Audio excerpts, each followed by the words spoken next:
Absolutely. Thank you for having me. Hello, everybody. Aloha. Um, Happy Tuesday. I was like, what day is it? Um, I am on the island of Maui, and I, as Charnel mentioned, work for Healthy Mothers, Healthy Babies.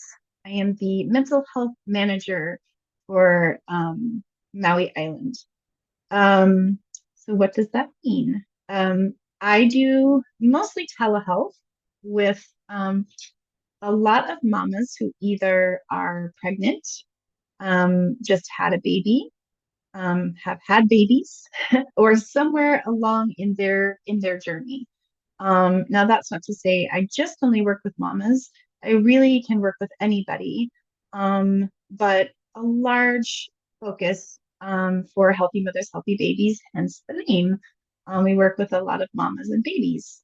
So, um, sorry, I need to make this just a little bit bigger. It's hard to see the slide, but um, yeah, this is just an overview, a little bit about us. Let me pull up my own so I can see it better. One second. Yeah, so we've been around since 1992. Um, and we're always evolving. But there's a lot of different hats that we wear, a lot of different supports that we provide, mental health being one of them. The mental health aspect of Healthy Mothers, Healthy Babies just came on board a couple years ago. So I've been very blessed to be part of it for about a year. I was on Oahu for many years, um, primarily working as a director of domestic violence and sex trafficking over there. And when the fires happened in Lahaina, I started kind of coming over a couple times a month, doing some crisis counseling, and then became connected with Healthy Mothers, Healthy Babies, realized how much I was missing doing direct service. And again, just feel so blessed to be working with this team and everything that they do. So we're out in the community a lot. Um, if you could go forward one, Charnel, kind of show them uh, the primary islands that we are on, excuse me, are Oahu, Hawaii Islands, and Maui, and we have our mobile units. So that really helps get us out in the community as well. And we do a wide variety of things. Um, mm, I thought that one listed everything, but we do anything from lactation consulting to in the mobile units, we can provide vaccinations, we can provide wellness checks for anybody, but for women, our staff can provide, like we have nurses on staff, we have doulas on staff, um, so we can provide a wide variety of different health services out in the community, and we're mobile, so that's awesome. Okay, so I think you can go to the next one. Yes, this just lists some of our statewide partnerships. I'm sure most of these look familiar to all of you. Um, But on the next slide, sorry, I keep going back and forth 2 years in mine, sure now, so I can see my eyes have gotten to 58 years old, so I'm Uh, squinting. we had a question from a participant. Do you participate Sure. in home births, or is that mainly, I know you guys have doulas and a nurse practitioner Mhm. on staff. Could you talk a little bit more about the capacity that the team participates in home births? Well, we don't necessarily participate in home births like you mentioned. We do have doulas, but we do coordinate with the so like for instance, my youngest daughter on Hawaii Island is a midwife. So we definitely coordinate with a lot of the midwives or the hospitals. Just making sure that the mamas have all the support that they need. But we're not necessarily at the birth unless the doula is part of that process. Thank you. Sure. Yeah, so this kind of just gives a little snapshot of some of the service that we provided in 2024. I think a lot of this is higher, particularly the mental health piece of it. Um, but yeah, it just shows, the mental health, the community outreach, the kapuna that we served, the vaccinations, the home visits. We have what's called a safe sleep program. So we provide um, cribs, we provide wipes, we provide diapers, we provide food if needed. Um, and then clinical encounters, we can check for STIs. We do lactation consulting, prenatal, and postpartum. And then we can go to the next slide. So, as far as mental health, this is primarily on Oahu. We do partner with RISE, which is the residential youth services over there. And every Monday, we go and do reproductive health services. Um, and then we also provide mental health support. And we do that as well with Lydia House every Tuesday. We've been doing that for a while. We have one more question.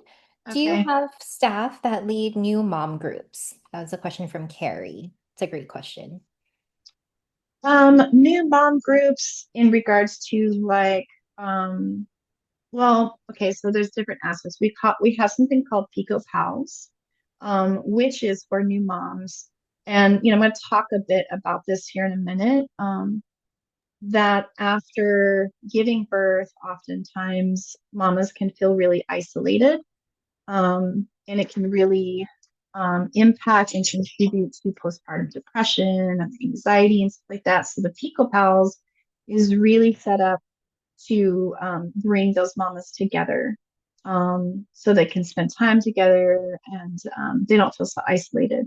And we also have our lactation lounge, which is really cute because I've shown up at a couple of them, and the mamas are there to do like lactation consulting and stuff, but really it's a social time. They're really just they're like, I don't need the lactation. I just want to be here and see other mamas. So, but yeah, we have those. Thank you. Hmm. Okay, so I wanted to kind of start off about or talking about the mental health needs that I have seen in working with a lot of the women, and kind of some of the trends in therapy. So I mentioned postpartum depression. I would say a large majority of the women that I work with do experience some type of postpartum depression. In the case that we're going to talk about today, she is experiencing that currently. Um, and along with that, a lot of anxiety. So, we've got mamas who've not had babies yet and they're having anxiety, before the birth, like during the pregnancy. Um, they go into their birth with a birth plan typically. And when that birth plan does not happen the way that they expected or with the way they were hoping, there's a lot of grief around that. There's a lot of sadness around that. And I love that we are talking about all of this today. And I want this to be a continued conversation because the biggest takeaway I think I want to give you guys today is that a lot of these conversations aren't had. They're not talked about because there can be a stigma for women um, in their minds thinking, oh, I shouldn't be feeling like this. I should just know how to be a mother. I should just know how to do these things. And they come to me and they're just like, I don't know what I'm doing and I don't have anybody to talk to about it. And when I do try to talk to people about it, sometimes I get shut down or I just kind of get brushed to the side. And so, yeah, I think this is a really great conversation to continue. um, to talk about because I hear that a lot. Yeah. Um, so other trends that I see are some domestic violence and mamas who are, you know, in a domestic violence situation or just got out of one or recently out of one, trying to take care of baby while trying to take care of themselves, etc. Um, so we definitely provide a lot of referral and resources for that. Um, I do have some mamas who experience Deemer. This was something actually new to me. So I'm a mom of three daughters. They're all grown. My oldest is 39 and my youngest is 28. Um, I, as I learned about Deemer, I realized that I had experienced this, but no one had really shared with me what this was. But basically, when a woman is breastfeeding or pumping, it can cause a real sudden and intense negative emotion. It could come on as just like dysphoria, and or they feel even like angry. Um, and a lot of the research is kind of limited on it, but it's really just related to the chemicals in their body. So it's very physical, but there's also a psychological piece that is there too. Um, and so it's really challenging sometimes for women who are breastfeeding who really, really want to do that. But every time they release the milk, there's this like surge of hormones and they're trying to learn to cope with, how they're feeling. And so, yeah, I have so much empathy for women who are going through this because it can be really intense. Um, so yeah, just wanted to share that with you and put that kind of out there so people were aware of that as well. Um, some other trends that I've seen is that, and I found this one really interesting. I started a group with mamas online because, again, they were expressing feeling isolated and having a lot of mom guilt. So those of us who are moms, we know that that term well. Um, but along with that, what I found really interesting. So when I gave birth and raised my kids, social media wasn't a big thing, right?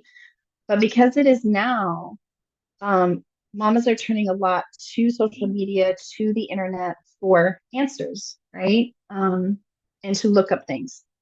But what happens is it starts kind of backfiring and it starts making them feel, or they start feeling like they're not doing enough. They see stuff online that's like the perfect mom. And then they start having this mom guilt, like, I'm not doing it the right way, et cetera, et cetera. So it really can impact them negatively. And that was also a new trend that I came across, or I have come across in my work.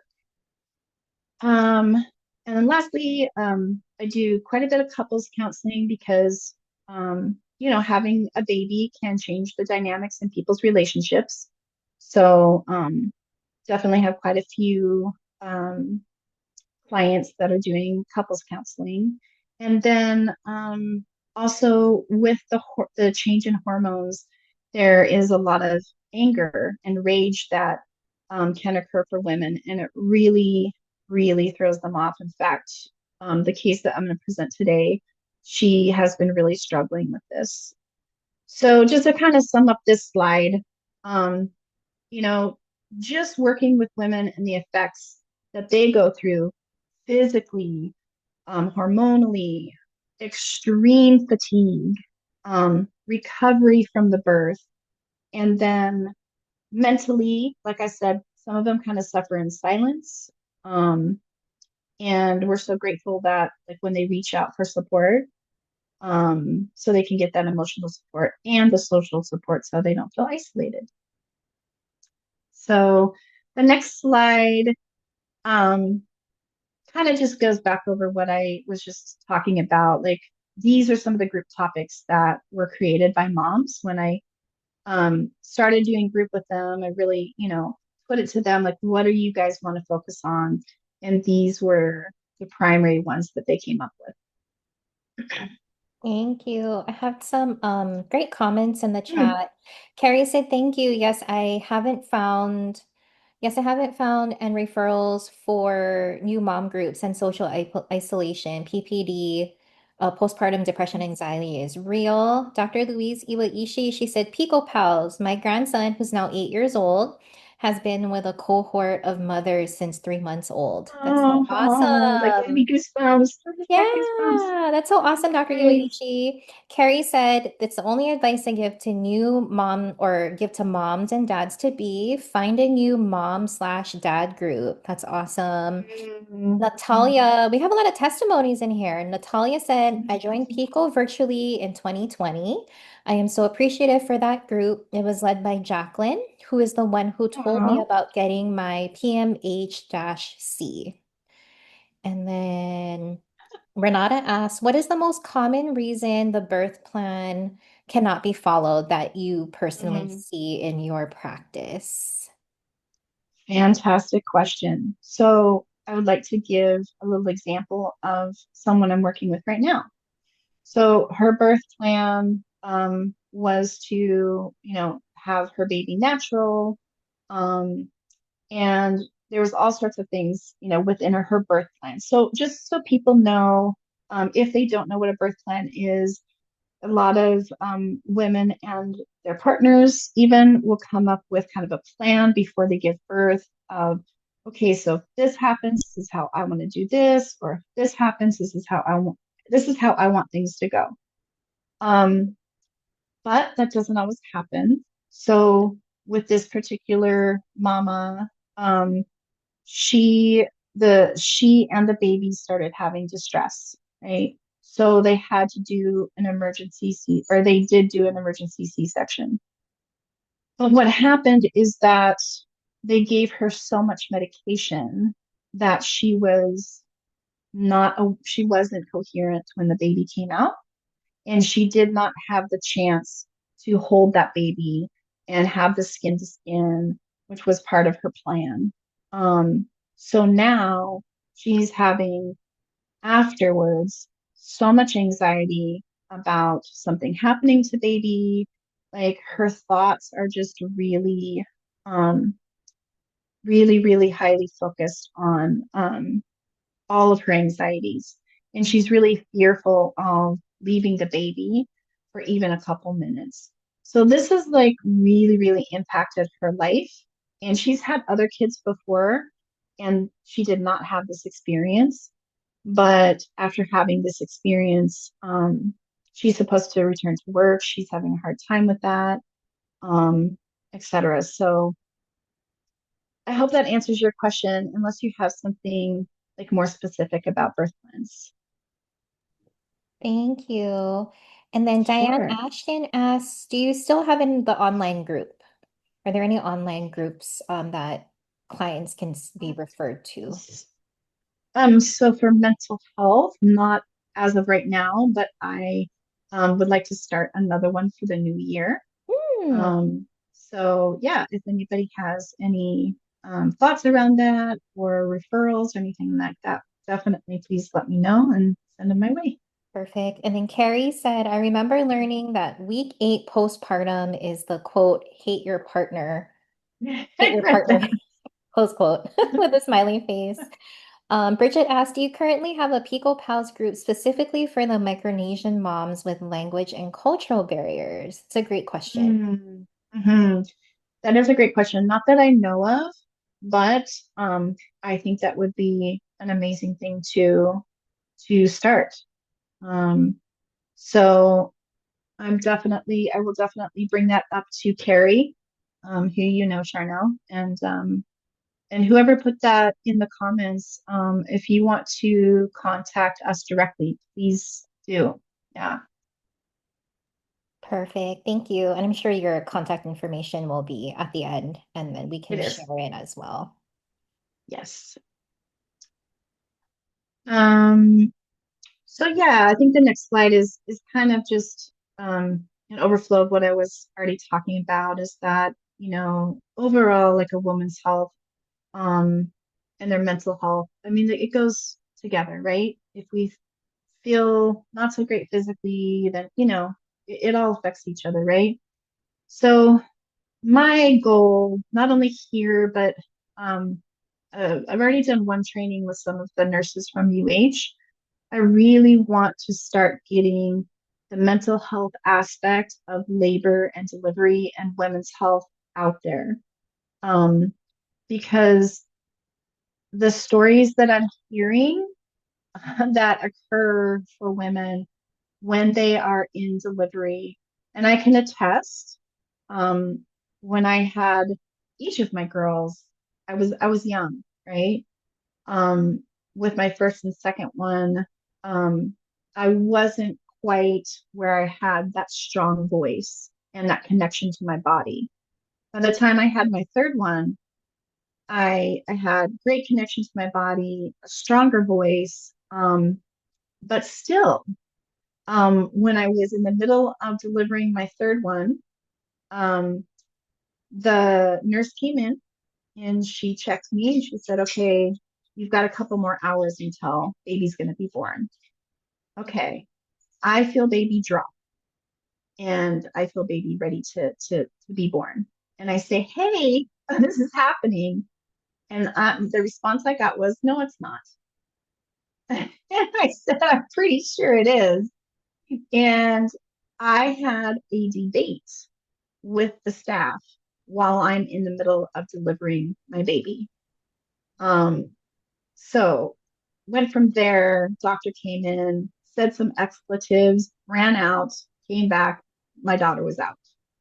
So that's just like a snippet of what I experienced, where basically I was being told, no, you don't know what's happening with your body. And I was saying, yes, I do. And so this topic I've become very, very passionate about because I hear story after story of mamas and their partners sharing similar thoughts and experiences. And the aftermath of it can be very, very impactful. So, as you can tell, I feel very passionate about it. That happened to me too with my second, maybe second or third, I don't know, but I said, you know what? He's coming. And Mhm. the OB ended up barehanding him. She's like, oh, no, no. Oh, and Yeah, we know, yeah. we know. Yeah, and so the first training I did with the UH nurses was quite interesting because their eyes got really big when I shared some of the stories.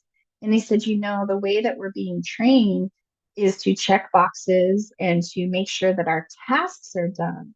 But we're not being trained how to interact with these mamas, how to, look at the mental health aspect of what's happening for them. It's really just like this very medical, checkbox kind of approach, right? Mhm.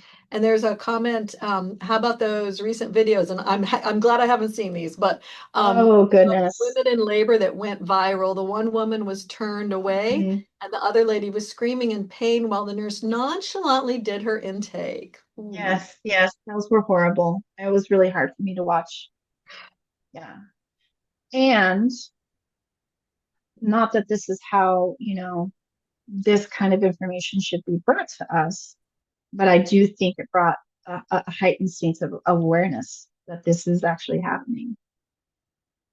So, um, so I don't know if this is a good time to kind of share with you guys one of the stories from one of the mamas and her Oh birth yeah, story. go for Okay. it. Is the slide that we Okay. have up okay? Did you want me to forward it to You another can, slide? where do you have it? Yep, that's perfect. It's good. Okay, go ahead. Um, Yeah. okay. So just a quick story. And these are in her words, so I'll just kind of, summarize what she shared.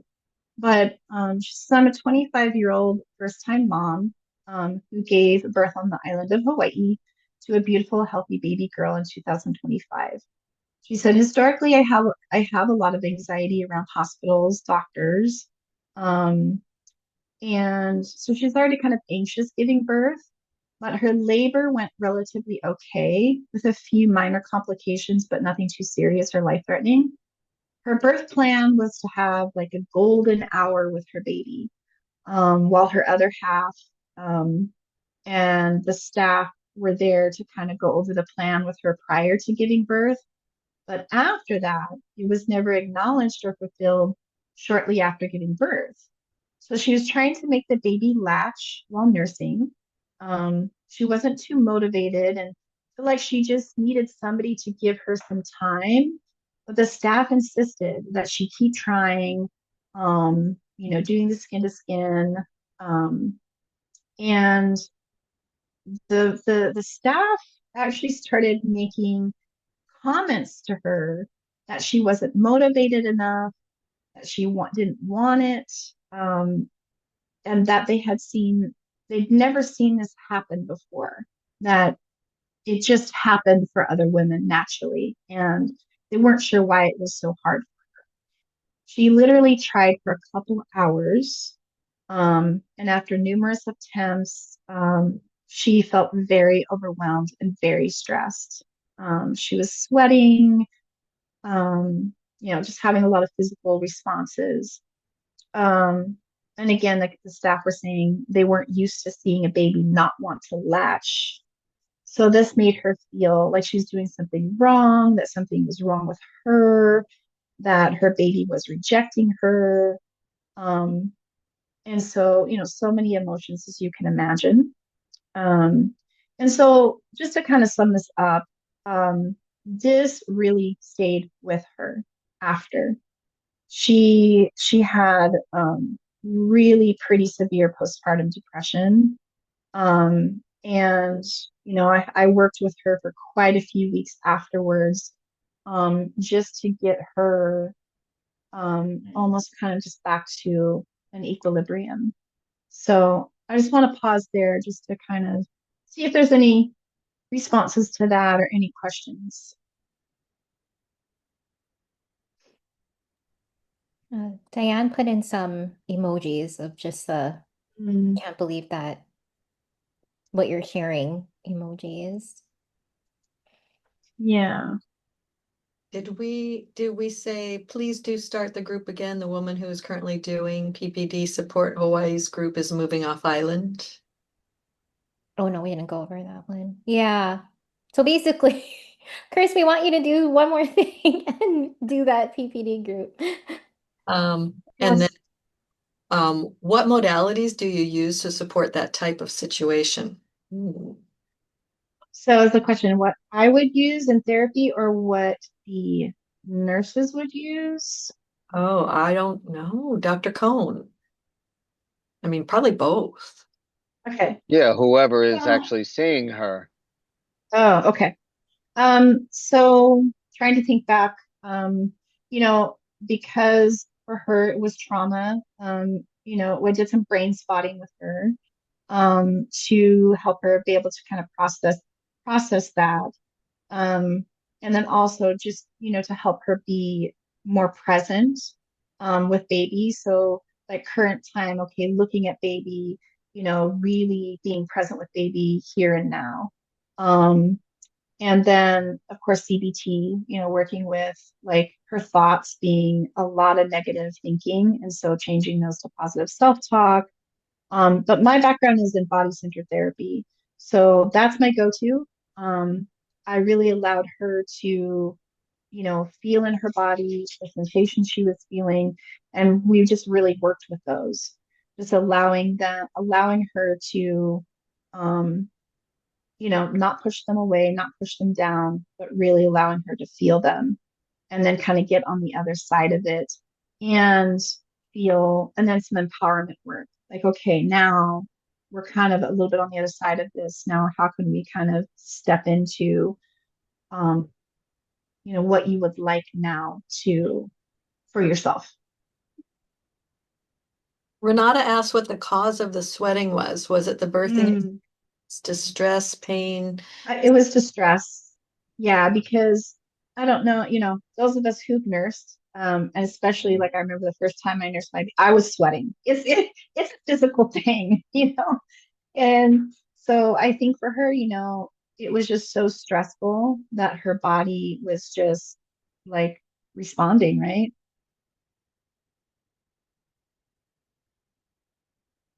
Did we miss any comments between me and Shar? Anybody else?